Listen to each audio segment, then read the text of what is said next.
Hello folks, and welcome back to True Stories with me, Sherry Wiens. I hope you guys are having a great, safe, and happy Friday.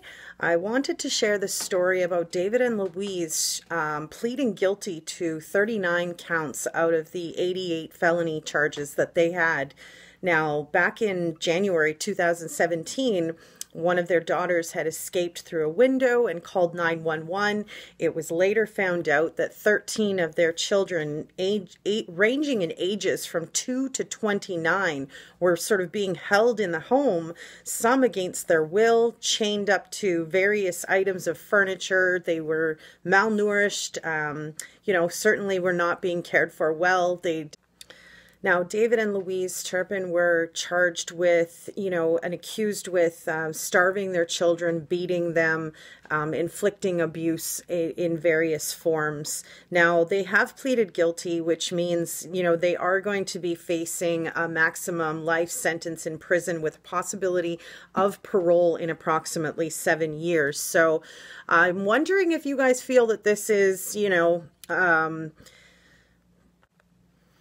a fair punishment in exchange for what the children had to go through in their care, in their home, from their own birth parents. I feel that we may never get to hear some of the information that they had. We may never get to see some of the journal entries and proof of how they parented. Now that they've had a chance to see the evidence that was stacked against them, they chose to go guilty, which is going to create that none of us will ever see some information that would have hit trial once we'd gotten started.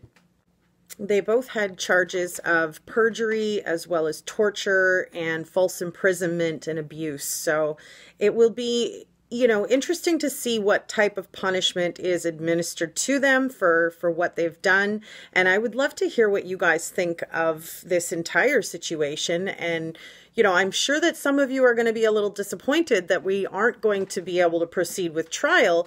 I know that many of us were anxiously awaiting the date. So I think that David and Louise saw the amount of evidence that the prosecution had against them and realized that it was going to be a lose case situation. And they quickly decided to plead guilty. Stay tuned for the sentencing on April 19th of David and Louise Turpin, and we will update you then for what the judge has to say and the punishment that they are going to receive. Now, of course, the only bonus that comes out of this is, of course, none of the children need to testify now. That none of them need to relive any of this, whether it's through video or not. They don't need to talk about it any further than perhaps counseling and some authorities in helping them deal with it. So that's a bonus. And, I would love to know your thoughts and feelings on this case. I have followed it since the beginning of it happening, and I would love to, hear the final thoughts of what you guys think of everything that happened and why we're not going to court and the amount of charges that they are, pleading guilty to, which is 39. And I love hearing from you guys. So please feel free to mark in your thoughts in the comments section. Don't forget to give the video a like if you enjoyed my update, and don't forget to subscribe, and we will see you again soon for another true story with me, Sherry Wiens. Stay safe out there. Bye for now.